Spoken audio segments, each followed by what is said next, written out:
अभी हम मौजूद हैं फुलवाड़ी नगर परिषद में हैं और पूर्व वार्ड पार्षद कौसर खान जी हैं और राष्ट्रीय अल्पसंख्यक सचिव राष्ट्रीय जनता दल के हैं।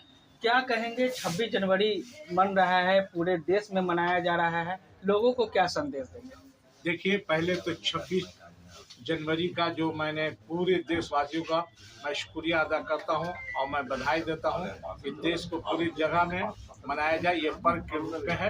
तो आज पूरे बिहार में मनाया गया, पूरे देश में मनाया गया। आज फुलवाड़ी शरीफ में राष्ट्रीय जनता दल का कार्यालय है, इसमें झंडा तोलन कराया गया है और यही संदेश दे रहे हैं कि देश हम लोगों का है, देश सभी गरीब का है, सभी वर्ग का है। देश को बचाना है, देश को बचाना है, संविधान को बचाना है, हिंदू मुसलमान का एकता बचाना है, एक भाईचारा बनकर रहना है। ये देश धर्म निरपेक्ष है और हिंदू मुसलमान सिख ईसाई सब मिलजुल के रहते हैं। मैं इसी के लिए मैं सभी देशवासियों को मैं इसका बहुत बहुत शुक्रिया। साथ ही साथ आपके चैनल के माध्यम से हम लोगों के कल 25 तारीख को राष्ट्रीय सुप्रीमो लालू प्रसाद यादव जी ने तेजस्वी यादव को कार्यकारिणी अध्यक्ष राष्ट्रीय बनाया है।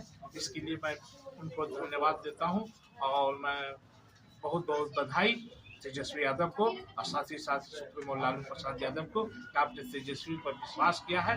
इसलिए आज 26 जनवरी के दिन हम लोग ने संकल्प लिया है कि राष्ट्रीय जनता दल को मजबूत करेंगे, देश को मजबूत करेंगे, राष्ट्रीय जनता दल को मजबूत करेंगे। मैं यही संदेश देना चाहूँगा। मेरे साथ सर हैं और बेटी से क्या कहेंगे, 26 जनवरी है, लोगों को पैगाम अच्छी दे रहे थे, बुराई बढ़ गई है और जो अच्छाई है घट गई है, क्या कहेंगे?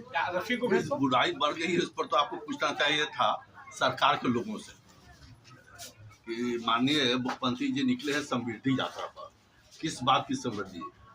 अभी आपका बिहार जो आपका अपना जो उपार्जन है, जो आप रेवेन्यू कलेक्ट करते हैं बिहार का, उसका 85% आप लोन में, प्रतिदिन 77 करोड़ रुपया आप इंटरेस्ट दे रहे हैं।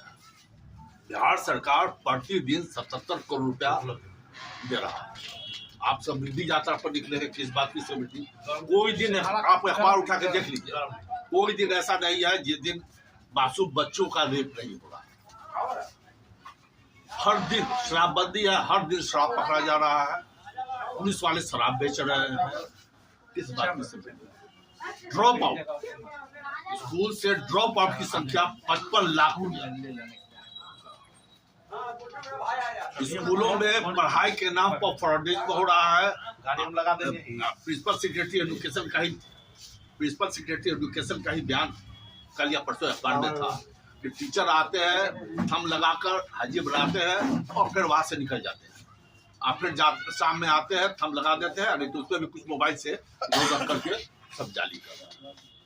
एक पदाधिकारी का रेट होता है तो करोड़ रुपया मिल रहा है। किस बात की समृद्धि है? भुखमरी के स्तर पर आप दुनिया के सब जो स्टेट्स है उसमें आप 27वें स्थान पर। रोजगारी की संख्या सबसे ज्यादा हमारे यहाँ, पलायन सबसे ज्यादा हमारे यहाँ।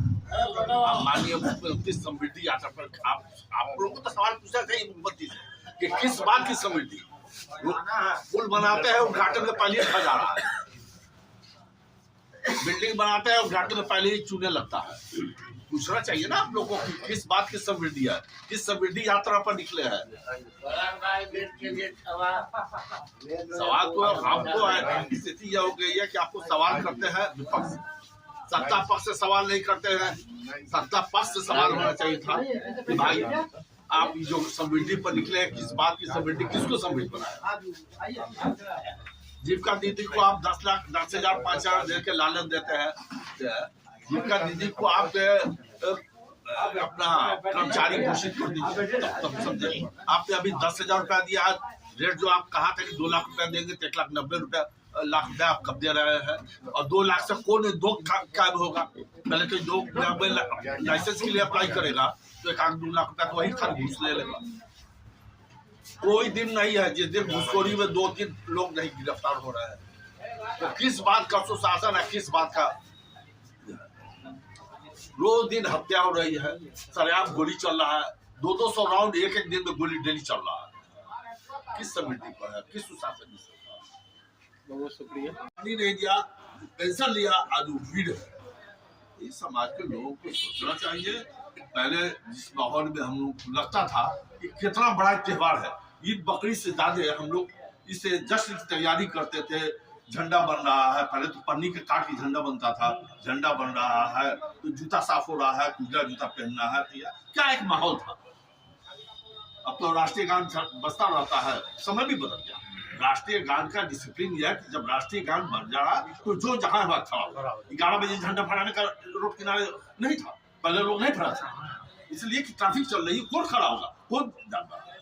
झंडा लोग सवेरे फहरा देता था कि लोग चंद लोग जो आए खड़े होकर राष्ट्रगान सुन ले। राष्ट्रगान होने का मतलब है कि आप जहां हो वहां सेटल हो, तब तो सब चीज का मजाक होता है। हमको लेकिन इस चीज का तकलीफ होता है, क्योंकि हम वो जमाना देखे हुए हैं। भाई साहब देखे होंगे, आप तो नहीं देखा होगा। और जहाँ तक सामाजिक डिफरेंसेस का बात है, तब तो पहले तो हम लोग को तो कुछ ठीक भी था, इन लोगों के लिए तो बहुत आफत थी। इन लोगों के लिए तो साथ ही बैठ जाते तो होता था कि भाई हड्डी भी छुआ, ये बैठ जाते तो हड्डी भी छुआ जाता। और जहाँ तक आजादी की बात है, आजादी आपको नहीं मिला था 52 में या 50 में संविधान लागू होने के बाद नहीं मिला था। बिहार के लोगों को या देश के लोगों को आजादी तब मिला 90 के बाद, जब बिहार में लालू और उत्तर प्रदेश में मुलायम आया, तो एक माहौल बना बैकवर्ड फॉरवर्ड की लड़ाई का। एक माहौल बना कि जितने पश्चिम वर्ग के लोग हैं, सब लोगों का बराबर का अधिकार है, तब आपको आजादी मिला। जो लालू के नाम पर गाली देते हैं वो लोग भी, जो लोग सुख सुधा भोग रहे हैं लालू के कारण, आप लोगों की भी जवाबदेही है कि अपने बच्चों को बताइए या अपने बुजुर्ग से समझिए। हिंदुस्तान के अंदर में खासतौर से हम अपने बिहार की बात करें, शादी ब्याह में जितने भी रीति रिवाज हैं, सब लोग हैं, मुस्लिमों क्या है हमारे यहाँ। एक जमाना था बजाते जो देखते थे कि एक हलवाई बैठ गया, अगर मुस्लिम लोग खाना खा रहे हैं अलग, मुसलमान लोग खाना, कोई किसी से नहीं पूछता तुमने क्या खाया। और आज आप सामने में खस्सी का मीट कटवा के ले जाइए तो आगे चल के गारंटी नहीं है कि आपको मार दिया जाएगा, क्या भैंस का गाय का। इतनी नफरत है आज हिंदुस्तान में। जितने भी गाय का गोश्त की सप्लाई का काम है, सब गैर मुस्लिमों का, जैन लोग का, जो मुंह में पट्टी बांधते हैं कि हमारे मुंह में कीड़ा नहीं जाए, और बड़ी बड़ी एजेंसी उनकी है, नाम है मुसलमानों के नाम पर, और सब कंपनी उनकी है। इस सब आज के लोगों को गंभीरता से सोचना होगा। जिन लोगों ने अपने यहाँ कभी झंडा नहीं फहराया, आज झंडे की हालत देख लीजिए क्या बेइज्जती है। पहले था कि सनसेट के बाद झंडा उतर जाएगा, आज आप ऑटो पर झंडा लगाया जा रहा है, आपको रोकने वाला नहीं है, कोई साइकिल पर लगा के चला जा रहा नहीं। कार्यालय में, दफ्तरों में, मकानों पर रात रात दिन महीना झंडा लगा हुआ है, कोई झंडे का इज्जत नहीं। तो आरएसएस का भी झंडा अपने ऑफिस पर नहीं फहराया, उसकी आज झंडे की कोई कीमत नहीं है। कई तस्वीरें आप देखा होगा फेसबुक पर कि उनके लोग झंडा से जूता पोछ रहे हैं, झंडा से नाक पोछ रहे हैं। तो झंडे की कीमत वही जानेगा ना जो इसने अपने कुर्बानी दिया, जिसके बाप दादा खानदान के लोग, जिस इलाके के लोग ने कुर्बानी दिया है, झंडे की अहमियत उनको समझ आएगा। ये 26 जनवरी की अहमियत उनको समझ आएगा। उनको समझ में नहीं है कि जिनको आजादी से कोई मतलब है। जो लोग हर्जों का चक्कर कर रहे थे, जो पेंशन पा रहे थे, जिन लोग 6 रुपया महीना जिसको मिलता था उसके, और पेंशन किसी को 60 रुपया मिले, कितनी बड़ी बात हो गया। वीर जो कुर्बानी दिया। तरीका से आजादी हमारी 26 जनवरी 1950 को हुआ, जब हमारा मुल्क, हमारे देश को चलाने के लिए एक संविधान बना। उसी संविधान के तहत आप और हम इस देश में चल रहे हैं। लेकिन इस संविधान और इस मुल्क को आजाद कराने के लिए हमारे पुरखों ने जो अपनी जान को निछावर किया, आज हम उसको भूल रहे हैं। शायद हम इस 15 अगस्त को और 26 जनवरी को हम ये प्रण लें और अपने बातों से, अपने घर में, अपने विचारों में, अपने राज्यों में अपने बच्चों को बताएं कि ये आज़ादी हमारे मुल्क को कैसे मिला, या हमारा संविधान जो बाबा साहेब के द्वारा बनाया गया है। आज उस संविधान के लिए जो है कि फिर से मुल्क जो है कि कुछ लोग अपने ही देश का, कल तो हम बाहरी की बात करते थे, आज फिर से हमारे देश में जो है कुछ फिरका परस्त ताकतें आज संविधान को लेकर करके संविधान के ऊपर हमला कर रहे हैं। तो हम आज के दिन ये प्रण लें कि हमारा जान रहे ना रहे, लेकिन हमारा संविधान रहना चाहिए, और जब संविधान रहेगा तो हमारा देश रहेगा, हमारा गंगा जमुनी तहजीब बनी रहेगी, और हमारा देश, हमारा राज्य सुख और समृद्धि के तरफ बढ़ेगा, हमारा भविष्य, हमारा नौनिहाल आगे बढ़ेगा। इन्हीं शब्दों के साथ हम अपनी वाणी को विराम देते हैं।